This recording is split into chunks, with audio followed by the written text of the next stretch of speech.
You want to study abroad, but you still didn't choose your university, so you start searching in Google. What you find is really mind-boggling. You see, there are so many countries to apply to, and there are so many universities, thousands of them. If you consider just US, there are more than 300 universities where you can apply. For Canada, there are 30 more. For Australia, 20 more. Europe, 50. Asia, tell me about it. You're already lost. So, you have to approach this problem in a bit more organized way. Say you have a bundle of universities and you have to select a few from them. How to do that? Use a filter. A filter is a set of criteria by which you can choose the optimum universities for you to apply. Let's have a deeper look into these filters. Each of these columns represents specific filters. These 5 columns over the black curly brackets will serve the purpose of bachelor's and master's for all majors. The first 2 columns are specifically designed for aspirants willing to pursue research, either master's or PhD. To start our discussion with ranking. Ranking shows you how good a university is in that specific field. So the ranking has to be field specific. As an example, if you're planning for MBA, a ranking of business schools will show which university delivers higher quality training and good networking for business graduates. The same rule goes for engineering, pharmacy, you name it, any field. The second filter criteria would be job prospect. Suppose there are universities at the city of Houston in USA and say Alberta in Canada. Both of them being the center of oil and gas industry in their respective countries. Obviously, University of Houston or University of Alberta will have good prospect in energy-related sectors, such as electrical power engineering, mechanical engineering, petroleum engineering, so on. So while choosing a university, it would be wise to do some research about the city it is located in. Some universities have good connections with field-specific companies. All these have to be kept in concern. The next filter is university brand, which might not seem to have any real calculable value, but has an overall impact in the long run.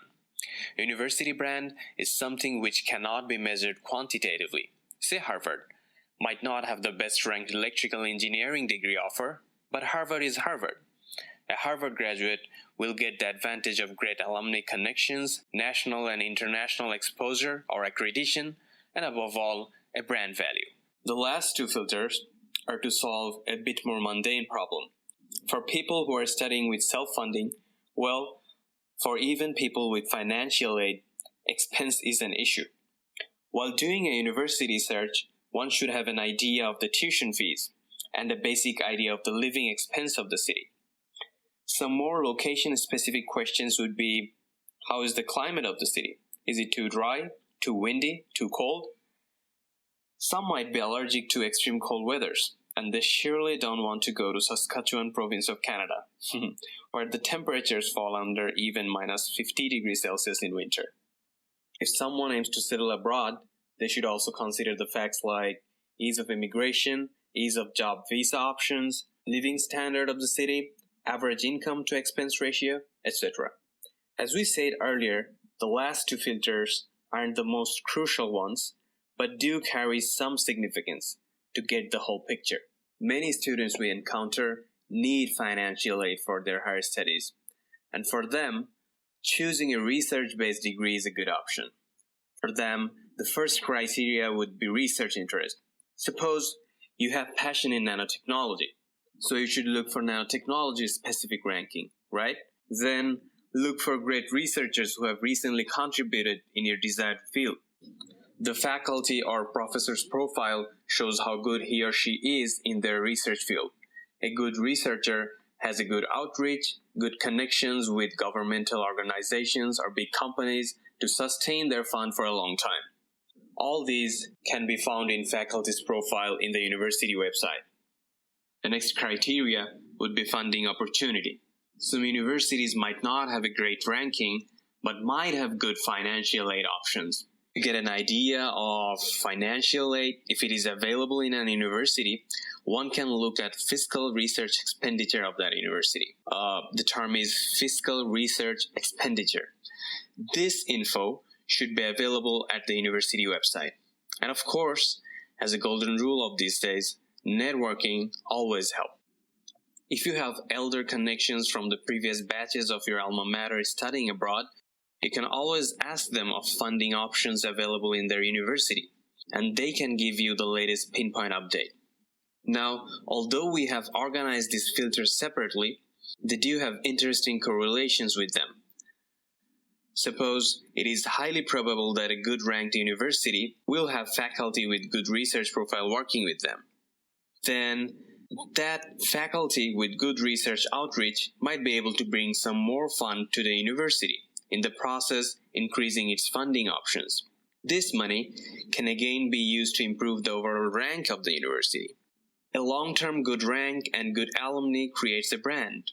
Having a tag of a good brand improves job prospect. Good brands such as Ivy Leagues might also be expensive than public universities. And then living expense is always dependent on the location and country. As corny as it might sound, everything is connected. And through analyzing all these connections, we can always find a solution. Anyway, we still did not discuss the most vital filter of choosing a university, and that is your profile. This filter is so essential that we bothered to discuss it in a separate picture. Let's say you selected 3 universities. You have selected Harvard in US, Monash in Australia, and Windsor in Canada. 3 from 3 different countries, which would rarely happen. Anyway, these 3 universities have different ranks and brand values. You have selected them using the filters discussed earlier. Now you have to match them with your profile and choose the best match for you. Let's have a look at your profile. You have your CGPA, which is your academic performance indicator, your GRE, TOEFL, IELTS, SAT, and other standardized test scores, and finally your job experience and research experience through publications and presentations. Now, in the right side of the balance, if we select a university, on the left side, we have to drop something from your profile, say your CGPA.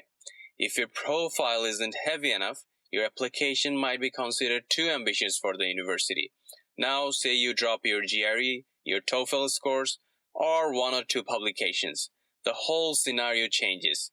Your test scores or experiences compensate for the loss of your low CGPA, and now you can apply to that university. So, choosing a university might be confusing if you're looking for a needle in a haystack, but it becomes a piece of cake if you search a bit more organized. Like us and subscribe us. Check out more good stuff every week in our channel. Have a great day. This is an interactive video. Please click on any of the following tabs.